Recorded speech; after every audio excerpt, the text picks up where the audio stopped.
아니에요. 제가 서천 사람인데요. 그 학교 때문에 제가 77년생인데 저희 때는 그 전문대도 엄청 셌었거든요. 근데 재수 2년을 했었어요. 2년을 했는데 인테리어 코디네이터과가 제가 그렇게 가고 싶어 했었어요. 무대 디자인 쪽을 하고 싶어서. 근데 재수를 하다가 그 이제 포기하고 이제 사회생활 하다가 제 남동생이 이제 학교 복학한다고 PC방 가서 이렇게 서류를 하고 있는데 아, 나도 인테리어 코디네이터과가 군산에 있나 찾더니 신설학과로 또 이번에 새로 생겼더라고요. 그때 당시. 그래서 식구들한테 나 학교 간다고 했더니 학교를 어떻게 갈 수 있냐 네가 막 이러더라고요. 나 야간으로라도 가보겠다. 그래서 갈 수만 있으면 가라고 해서 이제 군산으로 이제 처음에 군산의 서해대학교에 인테리어 코디네이터과가 있었어요. 그래서 처음 생기자마자 1년 만에 폐과가 됐죠. 정원 미달로. 제가 2학년 때 피부미용과로 바뀌어갔고요. 그때 이제 2학년 졸업 시즌에 대학교 조교로 이제 하면서 또 피부미용과 조교로 또 3년 있었죠. 저희 남편이요?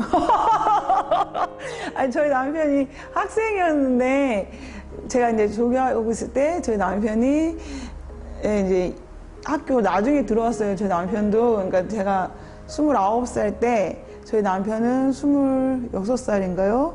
근데 그때 이제 등록금을 모아서 이제 학교를 다녔죠. 근데 임상병리과를 지원을 했는데 다른 조교 선생님이 이 친구가 지금 안 쓰려고 하는데 한번 설득해 보시겠어요? 그래서 아 그래요. 그래서 제가 설득했죠. 진원 학생 안녕하세요 하면서 피부미용과로 오면 어떻게 되겠다 막 이렇게 얘기를 해서 꼬셨죠. 그래서 저희 과로 이제 왔어요. 전과를 했죠. 저희 남편이.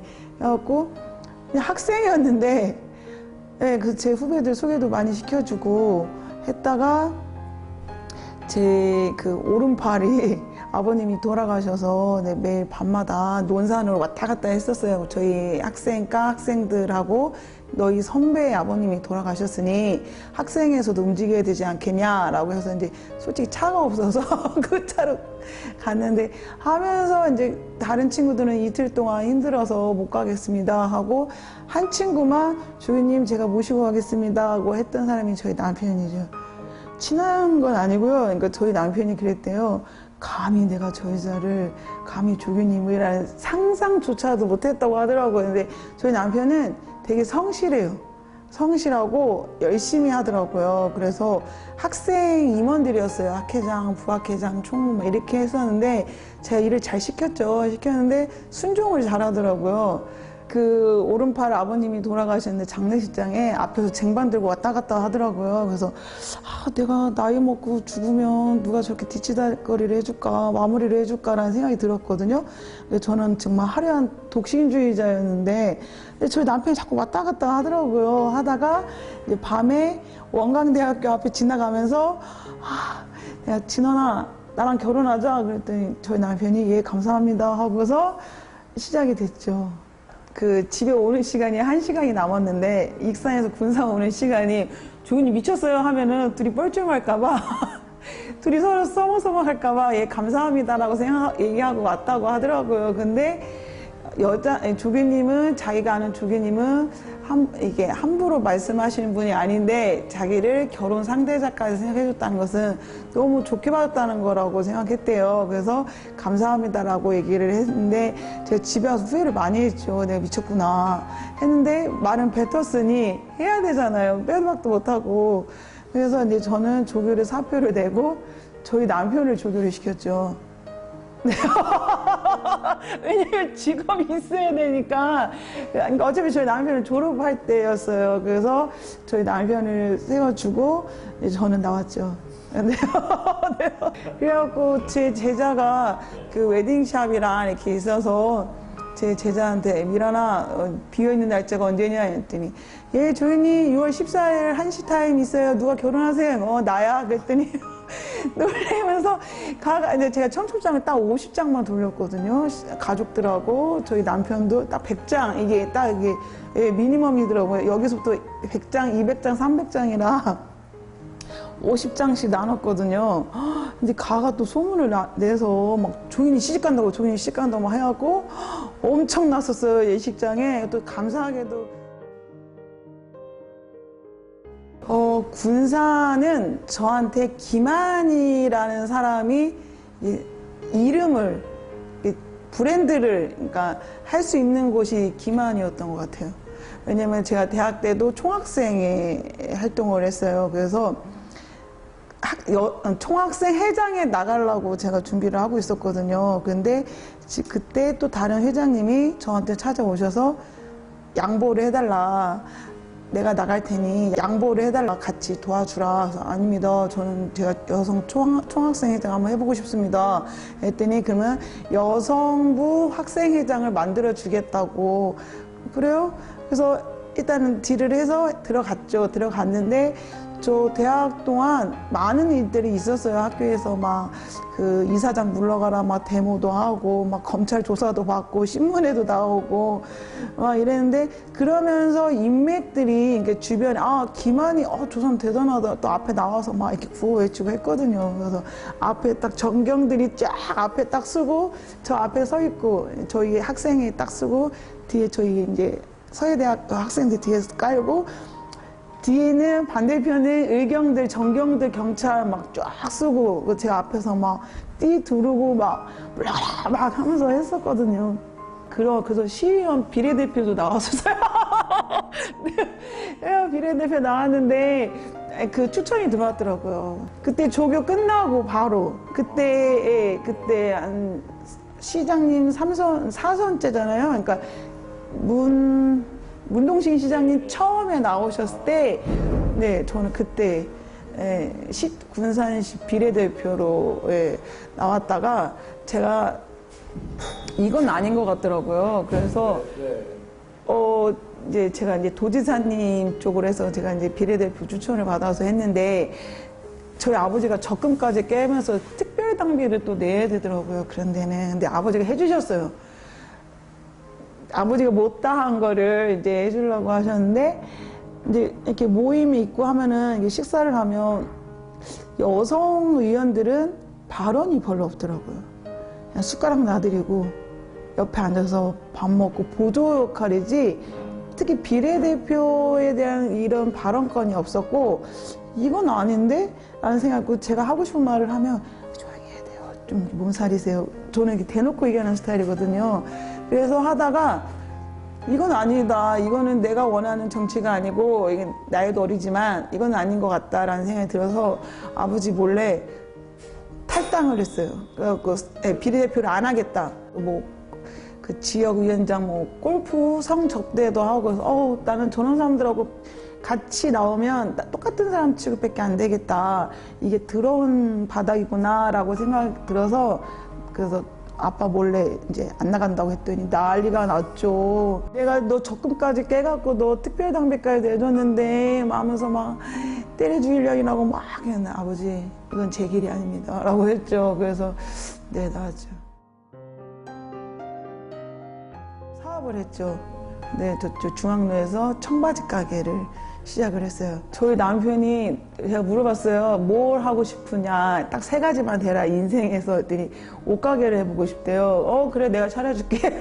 그래갖고 했는데, 그 청바지를 어떻게 됐냐면, 다른 데는 막 5만 원, 7만 원, 10만 원대였어요. 그래서 이게 왜 이렇게 비싸지? 라고 생각했는데, 5천 원만 마진을 붙이고 박리담회를 한번 해볼까? 라고 해서 부산까지 쫓아가서 부산 그 도매점에 가서 나는 이렇게 할 테니 나한테 주라 그랬더니 저희 청바지는 3, 4만 원씩 팔아도 된다고 하시더라고요. 그래서 아닙니다. 저는 제 영업 전략대로 하겠다고 해서 19,800원. 난리가 났죠. 1년 만에 체인점이 30개가 늘었죠. 그거 하다가 이제 아이를 이제 임신을 해서 아기가 안 생겨갖고 1년 넘어서 이제 아기가 가게를 딱 접으니까 아기가 생기더라고요. 그래서 육아하고 그 다음에 이제 가구점을 또 했죠. 그 아파트 단지에서 스크래치 가구, 스크래치 가구 이렇게 가구인데 이게 약간 이렇게 기스난 거를 팔기 시작했어요. 재밌잖아요. 새로운 걸 한다는 게. 네, 그거 했는데 또 물난리가 났어요. 군산에 홍수가 났었잖아요. 비가 너무 많이 와서. 한 6년 전에, 네. 근데 저희가 지하였어요. 지하 200평 가구점이었거든요. 근데 원래 거의 지대가 높아서 홍수날 정도는 아니었는데 그 1층 상가 사장님이 간판을 새로 했다고 옥상에서 막 물이 넘치는 거예요. 하수구역이 막혀갖고. 그래서 그 옥상 문을 딱 여는 순간 그 물들이 그 지하 계단으로 싹 와서 저희한테 딱 깔렸죠. 그래서 그때 이제 막 저희는 막 가구들 MDF는 물을 먹으면 이렇게 배 터진다고 하거든요. 이렇게 쫙 벌어지잖아요. 다 이렇게 내놨는데 차마 팔 수는 없더라고요. 그래서 이렇게 다 내놨는데 가져가시더라고요, 사람들이. 어차피 내가 못 파는 거. 근데 어떤 분은 본인 가구를 한 차 싣고 와서 놓고 그 가구를 가져가는 거. 정말 화가 났어요. 정말. 그 뒤로는 못 내놓겠더라고요. 너무, 예, 가슴이 아팠어요. 3위 가구나 일반 가구점은 가구 2개 팔면 저희는 10개를 팔아야 돼요. 싸게 많이 팔았어요. 그래갖고 어떻게 하다가 이제 제가 그 50평을 그 포장하는 업체한테 세를 줬는데, 뭐 저거라도 해서 우리 전기세라도 벌어야 되나? 그냥 포장, 양말 포장, 속옷 포장하는 거 사장님 우리도 좀 줘봐봐요. 우리 전기세 좀 벌게. 가구점에 가구가 없었거든요. 그 공간에서 둘이 앉아있는데 그래서 하다가 괜찮더라고요. 그래갖고 이제 광고 내서 이제 여사님들을 이렇게 모집을 했는데, 어느 순간 보니까 우리가 지금 뭐 하고 있는 거지? 왜 가구점 하다가 지금 포장을 하고 있지라는 생각이 들어서 하다가 이제 정신 차리자 했는데 여사님들이 우리 못 나가니까 가서 물건 구해오세요. 우리 여기서 계속 일할 거예요. 사장님 사무님 너무 좋아서 여기서 일할 거예요. 이러더라고요. 그래갖고 가구점 200평인데 100평을 막아서 가구점 하고요. 100평은 포장회사를 했어요. 홈쇼핑 물류회사를. 그거 하면서 이제 또 그 본사 사장님이 이신을 넣어줄 테니 러닝도 한번 박아봐라. 저희는 진짜 밤새도록 그 납기일이 있기 때문에 밤새도록 했는데 저희 보고 되게 성실하다고. 그래갖고 저희 아들 3살인가? 엄마가 있어야 잠을 자는데 사무실에 마루에서 거기 있는 데가 계속 TV만 보고 있으니까 이게 다클이 아직도 있어요. 다크서클이. 근데 전 납기일을 해야 되니까 이게 홈쇼핑은 납기일을 안 맞추면 안 된대요. 우리 아들이 이렇게 가보니까 기저귀를 풀러갖고 똥을 이렇게 해서 벽에 다 똥칠하고, 이게 똥칠하는구나 하는 걸 처음 알았어요. 그래서 이따가 이제 봉제 공장을 본격적으로 또 시작을 했어요. 이쪽 100평은 봉제 공장, 그 건너편에는 물류창고. 네. 그래갖고 그거 하면서 집 3개 샀던 걸 다 말아먹었죠. 저희는 한 달에 인건비가 1,300만 원, 1,500씩 나가는데 하청이다 보니 돈 가지러 가면 수금이 안 됐으니 좀만 기다려라 하면서 500 주시고 300 주시고 이번 달에 한 6천 들어오겠다 하면 결제가 안 됐다 이러니 그 직원들은 저희를 믿고 일하는 거고 저희가 돈을 못 받은 건 저희 사정이잖아요. 그분들은 그 돈으로 갖고 생활을 해야 되고 아이들을 키워야 되니 그래서 집 담보로 또 대출 받아서 월급 주고 이게 너무 힘들더라고요. 제가 그 발달장애인 그 시설에 봉사활동을 많이 갔었거든요. 근데 단순직이라 이게 상자 접는 걸 할 수 있을 것 같다는 생각이 들어서 선생님 우리 친구들 한번 와서 이렇게 상자 한번 접어볼까요? 제가 이거 접는 거는 돈을 드릴게요. 라고 한번 해볼까요? 그러시더라고요. 그래서 오셨는데 저희 남편이 안 되겠어. 저거 다 찢어먹겠어. 막 그러더라고요. 그래서 첫날은 10개. 그리고 일주일 지나니까 한 100개는 하더라고요. 5명이서. 3시간 동안. 계속 하니까 되네? 반복적으로 하니까 상자가 익산해서 접어왔는데 그러면 이 지역사에 있는 시설에 있는 친구들도 나와서 접을 수 있겠네? 라고 해서 시작한 게 이제 발달장애인 친구들과 같이 일을 처음 같이 한 거예요. 상자 접는 거부터. 저는 그 과정에 연결 코드가 있더라고요. 그래서 그렇게 하고 있다가 이제 명화학교 전공반 선생님이 계세요. 그 선생님하고 이제 이렇게 얘기를 하다가 사장님, 저희 아이들 전공반 친구들도 현장 경험을 해보고 싶은데 자리를 마련해 줄 수 있으세요? 라고 얘기를 해서 얼마든지 오세요. 이 친구들도 새로운 경험을 많이 해야 될 것 같다고 해서 저희 공장에 또 제가 씻을 장소를 또 만들었어요. 그 다 빼고 사무실은 저쪽 창고로 가고 사무실 쪽을 다 빼줬어요. 빼줘서 거기서 이제 학생들이 2년 동안 오전에 매일 와서 상자 접는 거, 옷핀 끼는 거, 속옷 접는 거 그걸 계속 했었죠.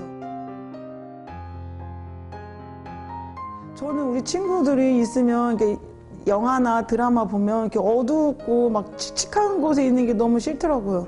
그래서 공장이지만 안전할 수 있고 좀 깨끗한 곳은 그나마 사무실이더라고요. 그래서 사무실을 좀 다 치웠어요. 그래서 그나마 거기다 놓고 또 이 친구들의 특징이 이 여름에 더우면 큰일 나거든요. 그래서 에어컨 한 대 또 설치를 해드렸어요. 그리고 여기에 나오는 실습비는 한 달에 그 친구들이 파티할 수 있게 피자나 치킨 먹을 수 있게 또 돈도 드렸어요. 그렇게 해서 2년 동안 이렇게 하다가 선생님이 방학 때 되니까 이 아이 좀 봐주시면 안 될까요? 이 아이도 이 2명만 여기서 아침에 와서 같이 있으면 안 될까요? 왜요? 그랬더니 아버님이 군산에서 인쇄소를 크게 하는데 이 아들을 창피해 하셔서 방에다만 가둬놓고 못 나오게 하신대요. 너무 마음이 아팠어요. 근데 그 아이 앞으로 차도 장애인으로 해서 그 아이 앞으로 차도 받고 다 복지는 가족들이 누리고 우리 친구들은 복지를 솔직히 누릴 수 있는 건 없는 것 같아요. 우리 아이들한테 나오는 연금도 어머니가 가져가시고 너무 열받더라고요. 그래서 알겠다고 내가 아침부터 가서 차량으로 픽업해서 같이 있다가 밥 먹고 끝날 때 데려다 주겠다고 해서 2명을 이렇게 방학 때는 같이 있었죠. 그래서 있다 보니 이제 선생님이 이제 다른 학교로 정근을 가시는데 고민을 하시더라고요. 이 친구들이 갈 데가 없다. 왜요? 내가 그랬어요. 왜요? 했더니 사장님, 이 친구들은 갈 데가 없어요. 사장님이 생각하시는 것처럼 사장님처럼 이렇게 좋은 사람들이 없어요. 갈 데가 없고 졸업하면 시설에 있는 친구들은 다시 시설로 가야 되고 다시 집에 졸업하면 집으로 가야 되고 또 그런 삶이 반복돼요. 라고 얘기를 하시더라고요. 그래서 또 오지랖이 발동돼서 왜 갈 데가 없는지 의문이 생기더라고요. 막 이렇게 알아봤더니 군산에 그 주간보호라는 데가 4군데가 있었어요. 근데 다 대기자. 다 대기가 있고 또 한 군데는 무슨 단체에서 무슨 회에서 하는데 그 회장님 어머님이죠. 그 장애인 어머님들 라인. 나랑 친한 엄마의 자녀는 챙겨주고 내 말 잘 들으면 또 해주고 그리고 또 이게 1년에 시에서 지원받으니 돈이 남으니까 상품권을 돌리는데 얘는 나랑 친하니까 넌 10만 원, 너는 5만 원, 넌 3만 원 이렇게 돈을 털더라고. 이게 뭐지? 이 시대에 아직까지 이런 게 있다는 거야? 라는 생각이 열받더라고요. 그래서 이제 준비를 하면서 이제 제가 목요일마다 기도 모임이 있어서 기도하는데 1년 그때 당시 이제 솔직히 공장도 되게 힘들었었어요. 재정 때문에 힘들었는데 기도하면서 하나님 그런 마음을 주시더라고요. 그래서 이 아이들이 갈 곳을 제가 알아봤는데 저는 알아보니까 한계가 있고 없더라고요. 그래서 어떻게 할까 했는데 어느 날 기도하는데 하나님이 이 환상을 보여주시는데 긴 터널에 이렇게 지나가는데 막 저를 막 뜯는 거예요. 막 달라고 막 이렇게. 근데 하나님 저 도저히 못 가겠어요. 너무 힘들어서 못 가겠어요. 했더니 다시 돌아가려고 했더니 다 또 그 사람들이 막 뜯고 뺏는 사람들만 있어서 저 힘들어서 못 가겠다고 기도 중에 이렇게 했는데 하나님이 이제 손을 내밀어 주면서 조금만 더 걸어와라. 조금만 더 인내해라. 그래서 나오는데 이렇게 빛이 쫙 비치더라고요. 근데 나오니까 푸른 동산에 아이들이 이렇게 누워있는 거예요. 근데 머리는 다 큰데 기저귀를 차고 있더라고요. 그래서 하나님이 저보고 하신 말씀이 네가 이 아이들을 춤을 추게 할 것이고 네가 이 아이들을 움직이게 할 것이고 사람을 세우는 일을 할 거다라는 기도 중에 그 말씀을 주셔서 일단 아멘은 했어요. 아멘하고 있다가 이제 한 8개월 있다가 선생님한테 그 소리 듣고 그래서 아이들이 제가 이런 찾아서 보내주려고 했는데 찾아서 보내줄 곳이 대기자가 많아서 전라북도에 경제통상진흥원이라고 있어요. 소셜벤처 아이디어 공모 사업이 있어요. 그래서 거기다가 냈죠. 발달장애인들의 문화 직업 평생교육센터로 해서 이 친구들도 영화를 볼 수 있고 노래방도 가고 또 미용실도 가고 네일샵도 가고 또 외식도 하고 커피숍도 가는 이런 프로그램을 개발해서 했더니 이게 됐어요. 제가 그래서 돼갖고 그 누구도 아이들한 처음에는 계약을 하려고 하면 뭐 하실 거예요? 하면은 발달장애인, 지적장애인 친구들 교육센터를 하려고요? 하면은 안 되겠다고. 아, 그래서 장소를 못 구하셨어요? 네, 못 구했어요. 그래서 울면서 다녔어요. 그래갖고 그 여기 군산에 있는 무슨 땡땡 문화원이 있어요. 거기를 갔는데 제가 그 교회 이제 캠프 같은 데 하면 그 지하가 이렇게 되게 여기서 보면 지하인데 여기서 보면 지상이더라고요. 근데 두 칸이 비어 있길래 거기 좀 주시면 안 되겠냐. 안 된다는 거죠. 그래서 왜 안 됩니까? 입구도 틀린데 저희 1년만이라도 좀 임대를 해주십시오. 다른 성교육 문화원도 들어왔는데 저희도 해주시면 안 되냐고. 안 된다고 딱 그러더라고요. 그래서 울면서 오면서 내가 진짜 이게 뭐 하는 짓이지? 내가 이거 안 하면 사모님 소리 들으면서 있는데 내가 정말 이게 구걸하고 막 한다는 이게 어머님들의 마음인 것 같더라고요. 어머님들도 이 부딪히고 이제 포기하고 하는 거서 너무 마음이 아팠는데 계속 기도하면 하나님이 저한테 그러시더라고요. 이 사업은 네 게 아니다. 따라 이거는 네 게 아니라 우리 아이들 거라는 마음을 되게 4개월 동안 주셔서 예 그렇습니다. 하나님 제 게 아닙니다. 우리 아이들 겁니다. 라고 하는 순간 하나님한테 그랬어요. 하나님 저 어디로 장소를 갈 데가 없습니다. 2등으로 됐는데 그 사업비를 반납해야 될 상황까지 왔습니다. 라고 했더니 거기를 가보라는 마음을 주시더라고요. 그 저희 센터 자리를 거기를 갔어요. 무작정 모르는 데를 갔어요. 그때 거기 교회 건물이거든요. 그 사모님도 이런 교육기관이 들어왔으면 좋겠다라고 기도를 하고 있으셨대요. 그래서 3층으로 100평 거기를 들어가겠죠. 제가 이쪽 발달장애인 쪽은 잘 모르니 전문분들하고 찾아보고 제가 하고자 하는 사업이 맞는지를 했더니 정말 그런 사업만 있다면 정말 이 친구들이 너무 행복할 것 같다라는 말들을 많이 들었어요. 그래서 더 자신감이 생겼어요. 그래서 기획을 1년 했고요. 그래서 어떻게 갈 것이라는 것도 준비를 했고 그 육성 사업을 지원을 2015년 12월 달에 선정이 돼서 이제 2016년 2월에 사업비가 나왔는데 장소를 못 구해서 16년 4월까지 장소를 못 구하면 그 사업비를 반납이라는 거죠. 그래서 알겠다고 해서 이제 하다가 이제 하나님 은혜로 그곳으로 갔죠. 그래서 4월 달에 정식으로 사업자를 냈어요.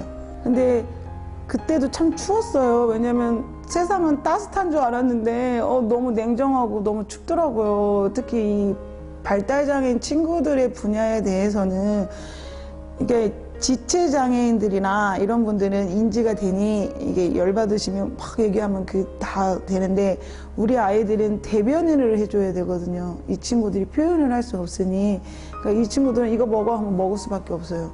먹기 싫어요. 배불러서 안 먹어요. 이렇게 말을 못 하잖아요. 줘. 그러면 무조건 줘야 돼요. 이 친구들은.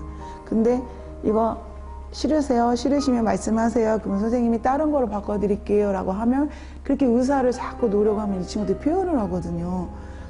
근데 그래서 이 전반적인 게 제가 느낀 거는 발달장애인 이 복지는 아직까지도 후퇴가 되어 있더라고요. 이미지가 이제 장애인들도 지적장애인들 하면 막 옛날에 막 침 흘리고 막 이렇게 다녔던 내병변칙 이런 생각들을 많이들 하신 것 같아요.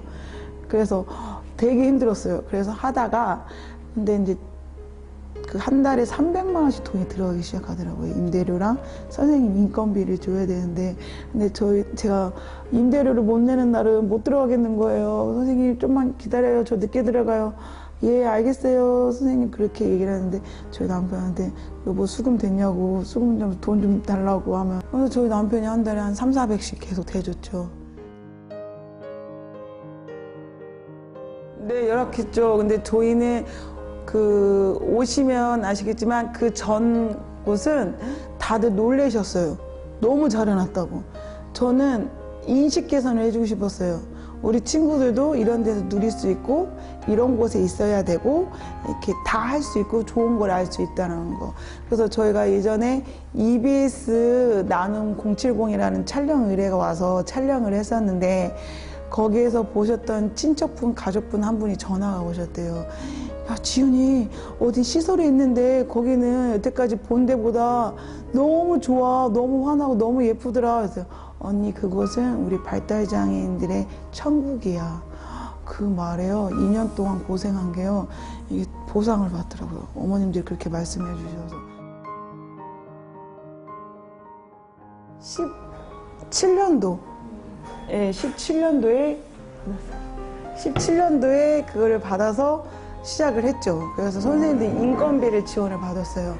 예, 인건비 지원 받고 또 이렇게 하다가 그 부모 연대에서는 이 사업을 스웨덴에서 보고 그 모니터를 해서 이 사업을 시범적으로 하셨던 거더라고요. 그래서 저희도 같은 시기에 저희는 15년도, 14년도에 했고 거기도 15년도에 이 사업을 경남 창원에서 시작을 하셨더라고요. 그래서 창원. 네, 거기서 시작을 하셨고 그리고 저희도 이거 하면서 이제 인건비 지원 받고 이렇게 해서 이번에 보건복지부 그 지정 사업이 됐어요. 저희가 하고 있는 사업이 본 사업이 됐어요. 작년부터는 전국에서 견학을 오세요. 선진지 견학. 아이들이 보호만 했던 거죠. 그러니까 이 친구들 그 군산의 어떤 아파트에서 24평 아파트에 몸무게 막 100kg, 200kg 있는 친구들, 그러니까 거실 거기서만 생활하고 24평 아파트는 화장실이 하나가 있잖아요. 근데 지적장애인, 성인 지적장애인들인데 그 화장실 하나를 같이 쓰고 사무실은 또 방 하나는 또 선생님들 방. 그러니까 주 거실에서 이런 게 아직도 이루어지고 있다는 거죠. 네. 그래서 여기에서 사건이 안 터진 것만 해도 감사하다라는 생각이 들었어요. 그것도 인권이잖아요. 이번에 이제 주무관님이 시간표를 이렇게 보내드렸는데 잘못 보내셨어요. 그러니까 도청에 보내야 되는 거를 복지부에다 보내셔갖고 복지부 담당자가 그 시간표를 보고 깜짝 놀랐대요. 세상에 이 주간 활동이 이 시간표대로 한다는 것은 정말 대단한 거라고 자기가 개발을 했지만 과연 이게 될까라고 생각을 했대요. 그래서 100%는 되겠지라고 했는데 복지부랑 도청 복지국장님이랑 다 오셨는데 24분이 저희 센터에 방문을 해주셨거든요. 140%가 이루어지고 있다고 놀랬다고 얘기를 하시더라고요. 프로그램은 제가 만들었는데 이제 말씀 못 하시고, 예, 우리 선생님들이 만드셨어요. 이제 이렇게 얘기했는데 그 차가는 저희 아들이 어렸을 때 그 5살, 4살, 7살 이 성장할 때 그 단계별로 이 아이가 관심을 갖고 이 아이가 흥미를 가졌던 걸 하나씩 넣어버렸거든요. 넣었더니 이용자들도 좋아하고 할 수가 있었어요. 그러니까 우리 사람들도 얼굴이 다 틀리듯이 우리 이용자들도 다 관심사가 다 틀리거든요. 그래서 거기에서 시간표에 있는 거를 매뉴얼을 골라서 프로그램을 할 수 있게끔. 연말에 시상을 해주신다는 거예요. 그래서 어제 연락 왔더라고요. 전국에서 주간활동 대상을 좋은 이웃으로 선정했으니 부산으로 상 받으러 오시라고 해서 저희 센터장님이 이제 상 받으러 가세요.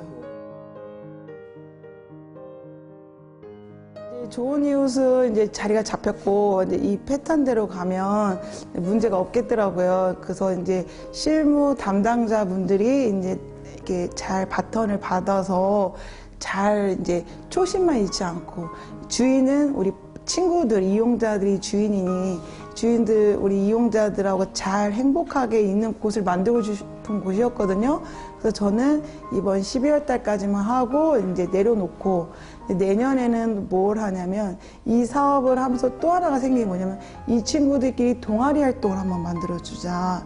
그러니까 우리 좋은 이웃에 있는 친구들만 하면 저도 나중에 보면 또 그분들 같이 리그가 될 수가 있으니 군산시에 있는 발달장애인들 친구들이 모여서 동아리 활동, 그 피플 퍼스트로 해서 동아리 활동이랑 또 집에만 있는 친구들이 좀 바깥으로 나올 수 있게 또 그 일을 준비하고 있고요. 또 하나는 지금 이 장소는 또 제가 구상한 게 뭐냐면 우리 친구들하고 시니어 어르신들 같이 할 수 있는 콜라보로 여기를 시니어 어르신들 일자리를 이곳에 지원을 해드렸거든요.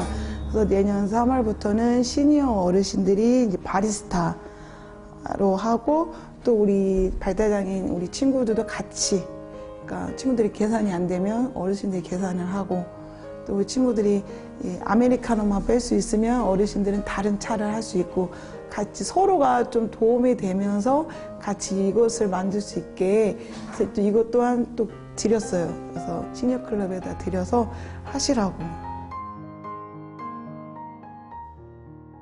항상 느꼈던 게 이건 인권 침해다. 내가 여기서 일하는 것 자체가 난 너무 힘들다고 생각하셨던 분이세요. 그래서 저희 센터로 오셨어요. 근데 그분인지 몰랐는데 오셨는데 너무 헌신적으로 잘해주세요. 아이들한테 마저도 감사하게 맨날 이렇게 물리거든요. 그래도 막 머리 끝 뜯기고 강대뼈가 튀어나왔는데 어느 날 보면 이렇게 멍이 이렇게 시퍼렇게 아이들이 도전적 행동 장애가 나오면 이렇게 때리거든요. 그래도 감사하대요. 남편한테 안 맞는 것만 해도 감사하다고.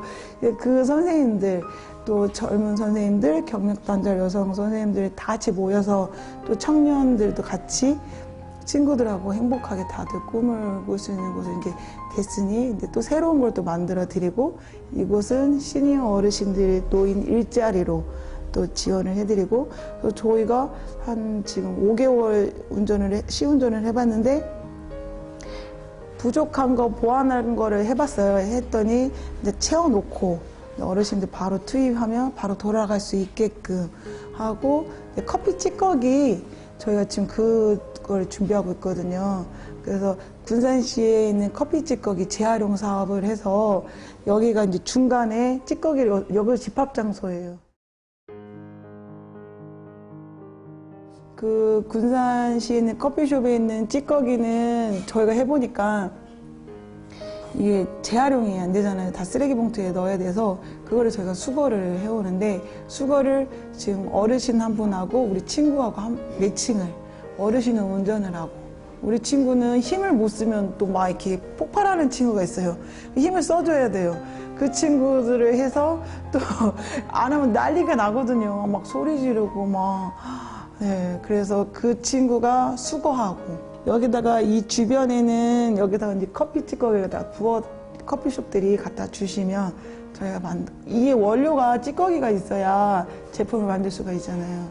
그러면 네, 자연 순환이 되니까. 그러니까 시니어 어르신들도 60세 이상부터 같이 하려고 해요. 60세에서 80, 요즘 80대 되신 분들도 일을 할 수가 있더라고요. 그래서 제가 왜 이거를 시니어 클럽에다가 지원을 해드렸냐면, 시니어 클럽에서도 노인 일자리라는 사업이 있어요. 복지부에서.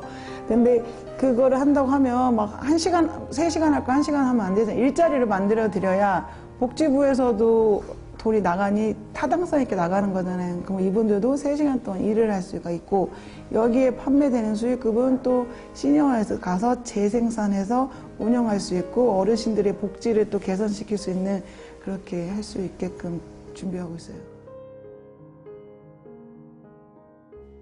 저도 사람인지라 신앙으로 안 살았으면 사람이 욕심이라는 게 있잖아요. 근데 제가 솔직히 센터가 저희 조은희 옷이 정말 힘들고 했을 때 묵묵히 이제 저희 여기 우리 직업 코칭 하신 선생님하고 둘이 같이 시작을 했어요. 했는데 너무 잘 되니까 17년부터 이제 시작돼서 예비 사회적격까지 가니까 사람이면 욕심이 있고 그 자리를 안 내줘요. 움켜쥘 수밖에 없고, 그리고 그 타이틀도 제가 가질 수밖에 없어요. 근데 믿음으로, 신앙으로 하나님이 이곳에 가면 사람을 또 만나게 해주시더라고요. 만남의 통로를 주셔서 그 사람한테 도움을 받은 거고, 제가 할 수 있는 건 없고, 만남을 통해서 그 사람들하고 모든 일이 다 진행이 되기에 감사한 거고, 그래서 하나님이 살아계심을 느끼고 확신해서 이 또한 그 센터장이나 뭐 이런 대표라 된 그런 거에 욕심을 안 갖는 거죠. 믿음으로 살기 때문에. 그리고 겸손해야 되니까. 근데 제가 신앙인이 아니었으면 그렇게 못 살았을 것 같아요.